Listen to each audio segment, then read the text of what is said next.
Okay, after the French and Indian War, Britain does win, but they're extremely in debt. And this is going to cause some tension between the colonies and the British Empire. So we're going to take a look at how and why the British, or Britain raises taxes in the colonies. Okay, so we're going to read the following summary of the Proclamation of 1763. We'll answer the questions that follow. Proclamation of 1763 stated that all lands west of the Appalachian Mountains, so right here, were cut off to colonial settlement. This is a problem because settlers had already settled beyond the Appalachian Mountains and were planning on going further. The proclamation was created in order to avoid clashes with the Native Americans in the area. However, many colonists ignored the proclamation in search of good farmland. Others ignored the proclamation simply because they resisted the British government's attempt to limit their ability to trade and migrate where they wanted. So on Britain's side, they're saying that they don't have the resources to defend the colonists from Native American attacks or the Spanish, etc. And that's why they put this proclamation line here to protect the colonies. And the colonists say they should be able to move west of the proclamation line regardless, and it's none of the British Empire's business to tell them where they can and cannot live. Alright, so what was the Proclamation of 1763? Okay, a proclamation forbade British settlers from settling west of the Appalachian Mountains. Why did Great Britain create it? It was created in order to avoid conflict between the colonists and the Native Americans. And how did the Native American settlers respond to this law? Many settlers ignored it flat out, and a lot of resentment was formed. And the colonists were searching for good farmland. Okay, the Stamp Act. The French and Indian War put Britain deeply in debt. So how do governments raise money? Well, they tax their people. So this is going to cause the British Prime Minister George Grenville to persuaded Parliament to pass the Sugar Act and the Stamp Act. Alright, the Sugar Act put a tax on everything sugar, coffee, indigo, molasses.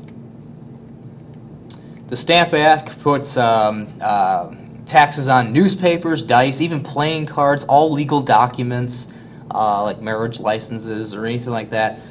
They were being taxed. Now, taxes raise money.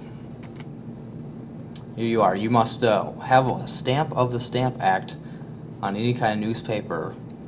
Make sure you're paying your taxes.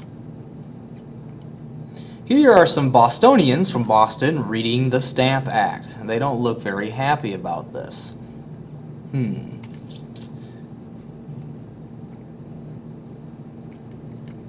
Alright, so here you are in the UK. Okay, you have four parts of the United Kingdom over here in Europe. You have Scotland, England, Wales, and Northern Ireland. Alright, well at the time you had all of Ireland. Alright. Eventually Ireland will gain its independence, but still Northern Ireland's part. But here we are. They have representation in Parliament in England. Alright. So this is British Parliament. Okay, the Scots are represented in Parliament, so it's the Scottish. The English are as well. And so are the Welsh in Wales. And here we are in the colonies. There is no representation in Parliament of the American colonies. They were considered just colonies, or some of them were even considered second-class citizens. So they say taxation without representation, that is tyranny. Okay, so the colonists protested and were angry about taxation without representation. Oh hey, the Irish don't receive representation either, not until 1800 anyway. Alright, kind of ironic here, the use of words that express something different from the often opposite to their literal meaning. So here we are, the Washington, D.C. license plate. Why is this ironic? Well, one of the major complaints of the American colonists was taxation without representation, yet residents of Washington, D.C. are currently taxed without being represented in Congress. Okay, so the Stamp Act. The colonists rejected the Stamp Act, They declared their loyalty to Britain and asserted that Parliament had no right to tax the colonies.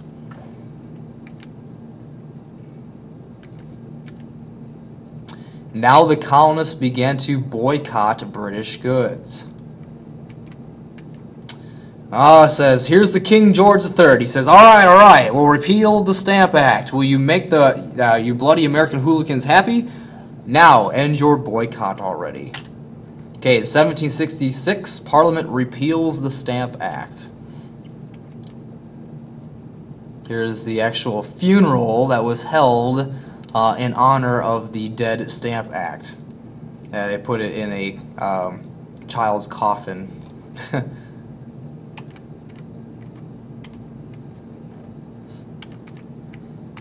Okay, now you have the Townshend Acts. Okay, these items such as glass, paper, paint, lead, and tea were taxed.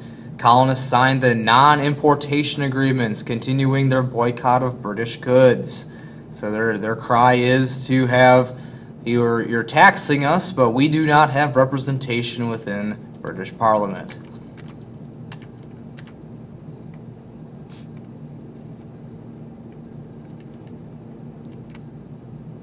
Here's James Otis.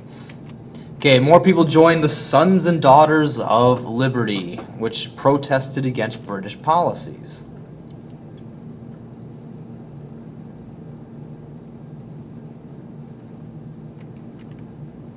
Okay, the British repealed the Townshend Acts too, except for the tax on one thing, and that is tea. So tea will still be taxed. Something must be done about this. Alright, so tea is being taxed. What are we going to do about it?